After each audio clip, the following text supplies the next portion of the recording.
Sentient species. I mean the ones you've actually had to deal with. There are plenty of spacers here today, and we've all encountered our fair share of aliens. Look around, there are half a dozen different species in this cafeteria alone, and even more on this trading post. So across the galaxy. Which sentient species do you most want to avoid? Humans? That's the usual answer. They're dangerous, no doubt. Definitely not someone you'd want to pick a fight with. The Kalu Kamsku. Communicating with them is a nightmare, and even if you do manage it, they'll likely just tell you, we're doing this whether you like it or not. Move aside, then you've got the Grieskak, Upal Rokvau, and Ishowa the Extremophiles. It's tough finding common ground with beings that breathe methane or thrive in temperatures above the boiling point of water. As a starship captain, I've seen a lot. But the galaxy is vast, so take this with a pinch of salt. Based on my personal experience and what I've heard from decades in deep space, I'd say the one species you really want to avoid above all others are the Statstayan. I bet you didn't see that coming, did you? The Statstayan aren't particularly feared. They share environmental needs with most sentient species, and they negotiate and trade without too much hassle. They seem to fit right into the pan-galactic community of spacefaring species. But here's the truth, there's no one in the known universe so relentlessly untrustworthy. They've got less common sense than a fledgling, but it's their complete lack of scruples that makes them dangerous. Sure, laugh all you want. I know they're not intimidating, especially not compared to humans, or even most other sentient beings. They stand at 1.5 meters tops, no natural weapons or armor, just some insulating fur and a pair of short tusks they usually file down. They spend most of their time hanging upside down by their tails. Not aggressive, either not the type to pick a fight. But that doesn't mean they can't get you killed. A nest kin of mine served on a freighter and told me this story, which he heard from a cook on a scout ship, who got it from a trading post on Tamia Rai. For years, I didn't believe it, until I met someone from the actual crew it happened to. It was in a cafeteria much like this one, on a trading post orbiting EOS. You know how it is, get a couple of deep spacers together, and sooner or later someone asks, what's the craziest thing you've seen out there? Well, someone asked, and this guy started talking about the time his ship answered a distress call from some Statstayan. He was Amia, same as me, but I didn't believe him at first. Thought he'd been letting his fruit punch ferment too long, if you get what I mean. I'd already heard the story so many times that I figured it was just an urban legend he was trying to pass off as his own. But when I told him that, he didn't get offended. Instead, he gave me a look that said, yeah, no one ever believes me, I almost walked away. But there was something about that look, so I told him prove it. And he did. He took me to his ship and showed me the logs. That shut me up. It was all there, vid footage, log entries, even the crew's IDs, though I'll keep those to myself for privacy reasons. So, I swear on my mother's beak, what I'm about to tell you is a true story. It began with a distress call. The ship was a freighter named Lightfeather, a pretty common name. No harm in sharing that. They were on a mission to deliver millions of tons of seed stock and dried fruit to the research cities on Mie and IV. 3 months into a 4-month journey, they were well beyond the main shipping lanes. It had been over a week since they'd even picked up another ship on long-range scans. Then, something came through the comms, a distress signal, just a code from the UCS book Universal Communication Standards for those of you non-spacers. It signaled a ship in trouble and gave their coordinates. Regulations required them to assist any ship in distress if possible. So, the Lightfeather changed course to investigate.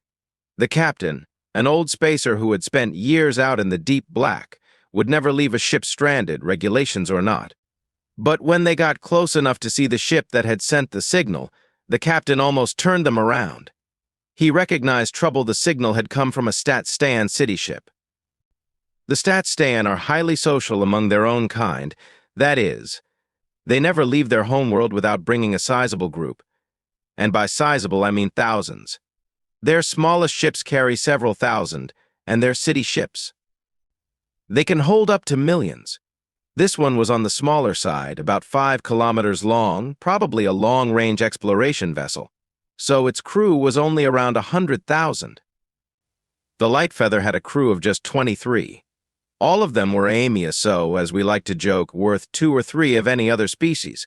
But still, there wasn't much they could do for a ship that size, and they couldn't figure out why the Stat Stan thought they'd be able to help. As soon as the Light Feather was in range, the Stat Stan hailed them.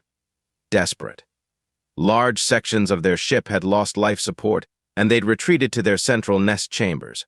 Life support there was failing, too struggling to scrub the air and keep the temperature in check.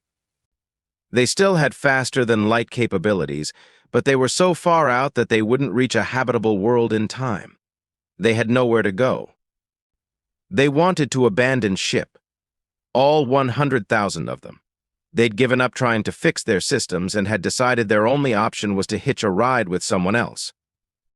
Now, the Light Feather was a big freighter, about 1.5 kilometers long, so technically it had the space to take them if it dumped its cargo.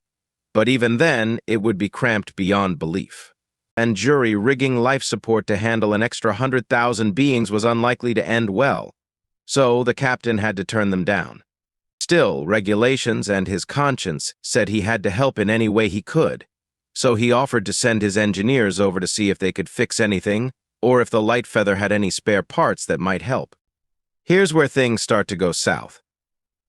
The thing about the Statstan is they don't have a conscience. Literally. They're biologically amoral. Normally that's not a problem, because when you deal with them there are pre-agreed rules.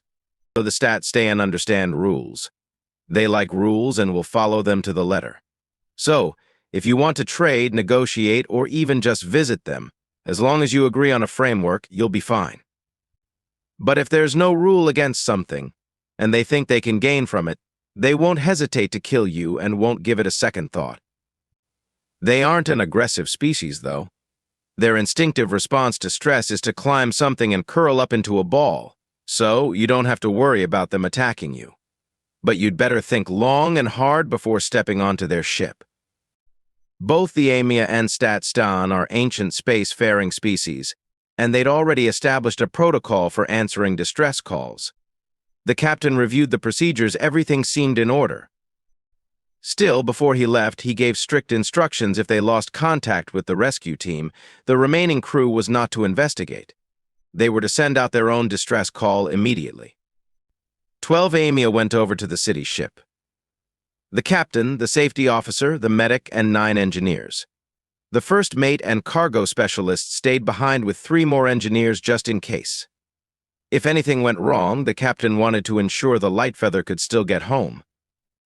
Statstan ships aren't complex, a 2-kilometer-wide habitation sphere at the front, connected by a long spine to the reactor and engines in the back. The captain decided to dock their shuttle halfway along the spine, avoiding the city ship's shuttle bay. Statstan dismantled their shuttles after each use, so the captain didn't want to risk them being unable to reassemble his shuttle. Plus, he wanted to know that his ride was waiting when he was ready to leave. A delegation of 50 Statstan met them at the airlock because any smaller group would have caused them to panic. Ever seen a Statstan in person? You wouldn't catch them in a place like this. They prefer staying with their own kind. I've met a few over the years. They're smaller than Amia and have 3 limbs instead of 12. Yes, 12, not 6. Aliens usually say we have a pair of arms, wings, and legs, but our secondary wings count too. The Statstan are tripods. They amble on the ground with their long forelimbs and a pad at the base of their tail, but they're more comfortable climbing, using their prehensile tails. 4 eyes, 2 forward-facing, and 2 on the sides of their heads. Not too strange by galactic standards. Their diet? Exclusively sap from the trees on their homeworld. They've got triangular mouths with 2 tusks for stripping bark, though most space-dwelling Statstan file these down. They also have long tongues for getting at sap, which limits the sounds they can make, but they still communicate mainly through vocalizations. Not intimidating, not even particularly alien-looking, compared to species like the Upao Rokfao. You'd think they couldn't be dangerous, even if they wanted to be. But trust me, never trust them. It'll come back to bite you. The life support in the spine was down, so everyone was in spacesuits. AMIA suits are bright red for visibility, while the Statston wore mottled green and brown, matching their fur. The captain expected a large group of Statston, but he didn't expect them to be armed. Well, armed they were holding arc welders, laser cutters, industrial solder machines, and gas sprayers, just standard engineering tools, right? But the way they were holding them. The captain told himself he was being paranoid. The Statston weren't violent.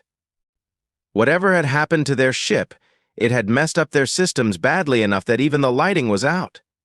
The captain asked what had gone wrong. A 5-kilometer ship shouldn't lose life support without taking serious damage, but there was no sign of anything external. Unexpected malfunction of the environmental controls, they said. Over and over. The spine, engine section, and outer layers of the primary hull were uninhabitable. Only the inner core of the habitation sphere where the Statston had their nests was still occupied. But with so many packed in there, oxygen was running out, and the temperature was climbing. The captain pushed for more details, but they just repeated unexpected malfunction of the environmental controls. After the 4th time, he checked his translation software, thinking it was glitching, but no. They just wouldn't say more. Instead, they took the rescue team to the nearest control node for the life support system. Fortunately, the power still worked in the spine, so they used the transport pods. The reactors were online, and primary systems were functional. It was just life support that had failed. Odd, since life support is typically the last thing to go. The pod dropped them off near the node, but they still had to walk a couple 100 meters through a pitch-black corridor. If you're not AMIA, you won't understand, but we hate wearing spacesuits for long periods. It's like a straitjacket. Your wings are pinned down. You learn to deal with it in deep space, but it makes you nervous when you can't fly for cover. And the Statston were nervous too. Their group kept shuffling, with those on the outside trying to move inward, and the ones now on the edge scrambling to get back to the center. All the while holding their tools like they were expecting trouble any moment. For a tripod species, it's not easy to walk and hold things at the same time, but they weren't letting go of those tools. The captain checked a few atmosphere vents along the way. Nothing was working, of course, but there was no obvious sign of what caused the failure. No smoke, no debris, nothing. Then they came across a robot in the corridor. It was massive, nearly filling the space. It was clearly junk now, pieces of it scattered all over. The captain asked what had happened to it, but the Statston only said it had malfunctioned. When they finally reached the life support node, the Statston said, "Look at the node. See that repairs to life support are not possible. Evacuation is necessary." They'd never intended to fix anything. They just wanted to prove their ship was beyond repair and that they needed a ride. But the captain wasn't having any of that. He ordered his engineers to do everything they could to get the node back online. As they worked, the captain noticed one of the Statston holding a scanner. At first, he thought it was just to map a safe route. But why was he still scanning? And why did he look so focused? Ping! King! The sound was faint, but the captain's suit picked it up. A soft, unmistakable beep from the scanner. Ping! The Statston immediately huddled tighter, crowding around the engineers to the point where they had to push them back. A few even tried to climb the walls, but the corridor wasn't tall enough for it to do much good. Hanging by their tails, their faces were now at AMIA head height, not a comforting sight. The captain picked up their radio chatter, but it was scrambled. He asked what was going on, but all they would say was hazard detected. Ping! Another dozen Statston climbed to the ceiling. The captain knew it was time to leave. He was about to give the order when one of his engineers spoke up. The damage was deliberate. Not an overload or malfunction, it was sabotage. Ping! The crew of the Light Feather had just about reached their limit at this point, and so had the Statston. Ping! Yes, the scanner was still going off and the pings were coming faster. The captain was ready to tell their Statston escorts that it was time to leave, but once again they beat him to it. Environmental hazard detected, area no longer safe, they said. If this was truly an environmental hazard, then the captain might as well be a Valian giant porcupine, but as long as the Stat Stan were eager to leave, he wasn't going to argue. The Stat Stan quickly rushed them back the way they had come. The captain made sure he was the last of his crew to exit, and just before he left, he turned for one final glance down the corridor. His suit's lamps didn't cast much light, but right at the edge of their reach, he thought he saw just for a brief second a flicker of movement. When I say the Stat Stan hurried out, I mean they bolted. Some still plodded along the ground, but many had slung their tools onto their backs and were swinging from the ceiling grips. We Amia aren't exactly elegant on foot, but without the use of our wings, the rescue party from the Light Feather must have set records for speed. One of the engineers panicked and tried to activate his suit's jets. Those are designed for open space, not tight corridors. He slammed into the ceiling, and they had to carry him back to the transport pod. Except, when they got there, the transport pod was gone. All that remained was an empty tunnel. By this point, the captain had well and truly had enough. While the medic checked on the injured engineer, the captain grabbed the nearest Stat Stan escort. Now, Amia aren't particularly intimidating, but when push comes to shove, you do what you must. The captain did his best. He puffed himself up to his full height, fluffed his feathers, not that it made much difference in a spacesuit, and made it clear that when he demanded answers, he meant business. Malfunction in the transport protocols, they said. Predictably, this didn't sit well. The captain wasn't born yesterday, and he knew something more was going on that the furry little liars weren't telling him. So, he threatened to order the Light Feather to leave, abandoning both the rescue team and the Stat Stan, unless they started telling him the truth. He made sure they knew that if his comms were cut, the Light Feather would leave regardless. Their response? The treaties between the Amia and the Stat Stan oblige you to render aid to a ship in distress. That's how they think. The rules said the Amia had to help, so they had to help, never mind that any species with a trace of self-preservation would be racing for the nearest airlock by now, treaty or not. Never mind that the Stat Stan had been lying the whole time. As long as it was in the manual, they believed it was the only way. They couldn't comprehend that someone might say, to hell with the rules given the circumstances. The captain, however, had a counter. The treaty stated that the Amia were required to render aid if possible. By withholding information, the Stat Stan had made it impossible for him to accurately assess the situation and decide on the best course of action. As captain, his primary duty was to the safety of his ship and crew. Until they came clean, he wasn't about to risk the Light Feather. He could tell the Stat Stan were debating among themselves. He didn't have access to their private channels, but his suit picked up the number of EM signals bouncing around. And that's when it hit him. It wasn't just the 50 Stat Stan in the corridor with him. The entire ship, all 100,000 of them, were arguing over what to do next. Every single one of them wanted to weigh in without taking responsibility for the outcome. Ideas were being thrown around, and whichever suggestion gained the most traction would rise to the top of their collective decision-making process.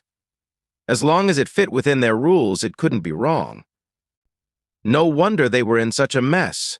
Or, as we Amia say, they were right above the guano pool with a broken wing.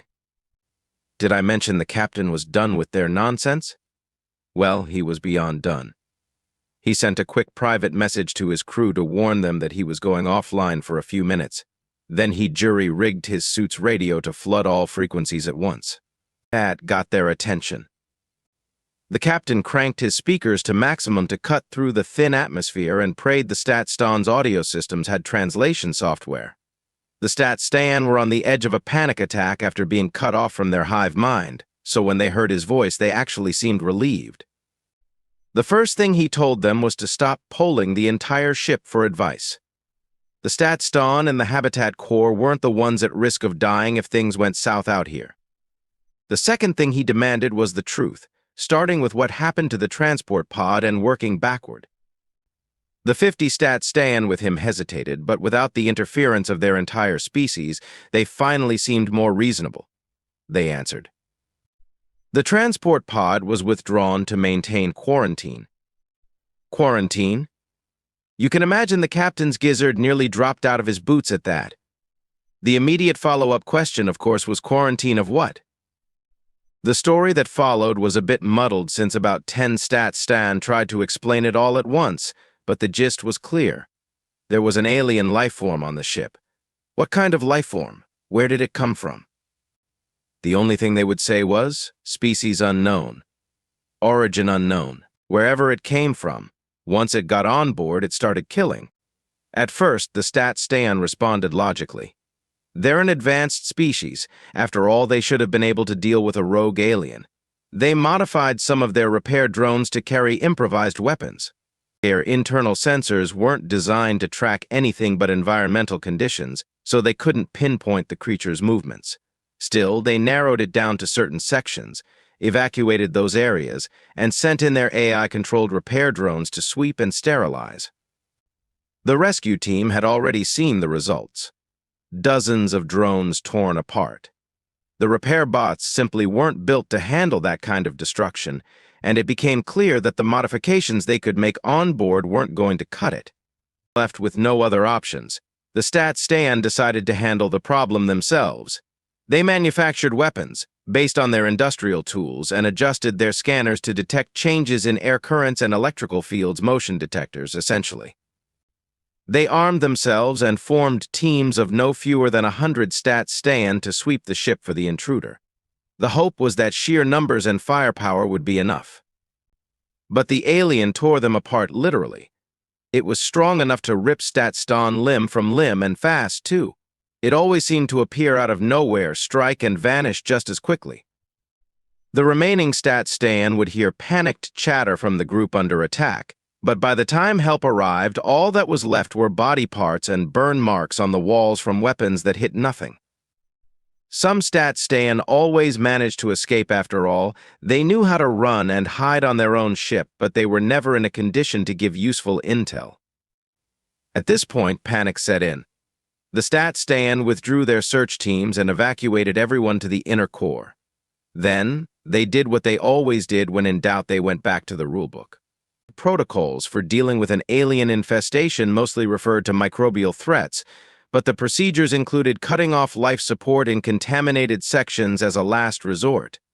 It wasn't very effective when your target could move between areas of the ship, but if they cut everything at once.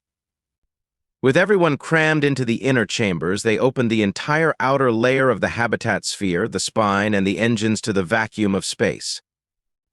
It didn't work. Whatever the creature was, it could survive in the void.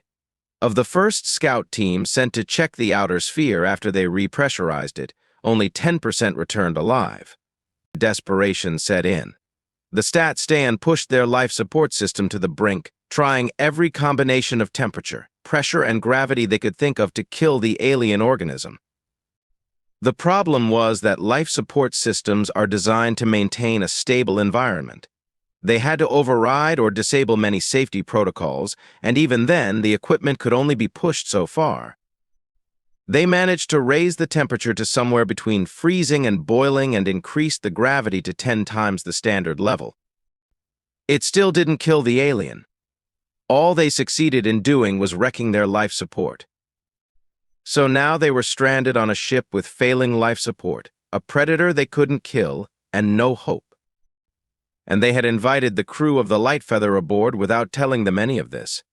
Now, do you understand? The stat stan are the worst. There were a lot of things the captain wanted to say to the stat stan right then, but none of them would have helped. The most important thing was getting out of there, and for that, he needed their cooperation. He had a nagging suspicion they were still hiding something. For instance, he didn't believe for a second that they had no clue where they had picked up this creature. But they had said all they were going to say, and there wasn't time to interrogate them further. The captain tried to convince them to bring the transport pod back, but the stat stan with him didn't have control of that system, and they made it clear that the others weren't going to risk sending the pod back while there was any chance the alien was nearby. Their only option was to make it to the next section. The stat stan ships were designed with airtight modules to contain hull breaches. If they could reach the next section, they could seal the bulkheads and hopefully trap themselves in safety. Of course, the alien had already proven it could find its way between sections, which was why the stat-stan had resorted to welding all the doors in the inner habitat sphere shut, except for one heavily guarded transport line for maintenance teams. But they might be able to slow it down long enough to call another transport pod and escape. The captain dropped the EM jamming and gave the Lightfeather crew a status update. He made it clear that under no circumstances were they to dock with the city ship, and if the stat-stan tried to send a shuttle over, they were to jump to FTL immediately. He made sure the stat-stan heard that part. Then he switched to a private channel and huddled with the rest of the rescue team. The medic reported that the injured engineer was back on his feet, no concussion, just shaken up and bruised. Under normal circumstances, the medic would have advised the engineer to avoid stress, but these weren't normal circumstances. The safety officer thought they should abort the mission entirely. The captain wasn't ready to abandon 100,000 sentient beings to their fate just yet, but the stat-stan's problems could wait until his crew was back on the Lightfeather. The stat-stan, meanwhile, were holding another debate, more like an argument, really. It seemed that the rest of the ship wasn't happy that the escort team had let slip their dirty secret. They weren't like the Kalu Kamsku. The stat-stan knew full well they should have disclosed the danger to the Lightfeather, but they hadn't wanted to risk the Amia refusing to help. Now, however, they were crystal clear about what they wanted to do next. The escorts relayed the decision to the captain's team: evacuate the city ship, then overload the reactors. The result? A thermonuclear explosion. It's the only way to be sure. The captain was starting to warm to the idea of nuking the stat-stan ship at this point, but there was one problem: how to evacuate without giving the alien a chance to board the Lightfeather. That was a problem they could deal with later. Right now, the priority was getting out of there. Unfortunately, that meant traversing several hundred meters of pitch-black corridors. The only idea the captain liked less than running through those corridors was staying right where they were. The motion detector hadn't made any noise for a while. Maybe the alien had decided the odds weren't in its favor with 12 Amia and 50 stat-stan in the same group. Or maybe it just wasn't moving. The captain took one last glance down the hallway, but his suit lights showed nothing but emptiness. If something was waiting in the dark. Well, either way, they couldn't stay there. They needed to put distance between themselves and this section. The group took a left, following the monorail for the transport pods a short distance until it vanished into a tunnel. The escorts advised against entering the tunnel once inside. There would be no way out until they reached the other end. So they took another left, leading them into a corridor where the artificial gravity was malfunctioning. The Amia were fine with 0G, but the stat-stan struggled. Clinging to the walls and ceiling, they slowed everyone down. Ping. The captain's muscles tensed. How he wished for something heavy to hide under. But he had a duty to his crew, and hiding wouldn't help anyone. They had to make it to the next section and seal the bulkheads. Ping. At least the stat-stan were moving faster now. Despite being clumsy in low gravity, they pressed on, even when a few lost their grip and bounced off the floor. Ping. There was something behind them, moving quickly, closing in. But they still had time. Ping! The captain turned to look, trying to catch a glimpse of whatever it was. His suit lights scanned the walls, floor, ceiling. Nothing. Just an empty corridor. Ping! They were almost at the end of the corridor, so close to the next section. Ping! The captain checked to make sure all his crew were ahead of him. Ping! They reached the end of the corridor, all of them. Gravity returned, the lights flickered back on. They found themselves at a four-way intersection, and the stat-stan hesitated, trying to figure out which direction to go. The motion sensor wasn't picking up anything. Maybe the alien didn't like low gravity after all. Crash. The captain whirled around just in time to see a vent cover crash to the ground. Something dropped from the shaft, right into the middle of their group. In the flash of someone's suit lights, the captain saw a glimpse of it, a bone-white blur, moving impossibly fast. Panic erupted. Some of the stat-stan dove for cover, others brought their weapons up. The ones who ran were the smart ones. Amid the chaos, the captain lost track of the white blur, but he saw one of the stat stand get thrown across the corridor, slamming hard into a wall. The comms were filled with shouting, screaming, the air thick with panic. Fortunately, the low pressure muffled the sound of 50 stat stans screeching in fear. Several of the AMIA instinctively activated their suit jets. A few managed to get away, but the captain saw others slam into the ceiling or bounce off the walls. The safety officer stayed calm, as he'd been trained to, retreating into the 0G section where the AMIA had the upper hand. The medic, too, kept his cool and ran to help an engineer who had been knocked down. Then, in the chaos, the creature grabbed someone. Through the mess of flailing limbs, the captain glimpsed a red suit being dragged into a ventilation shaft. And then it was over. The entire encounter had lasted less than 30 seconds.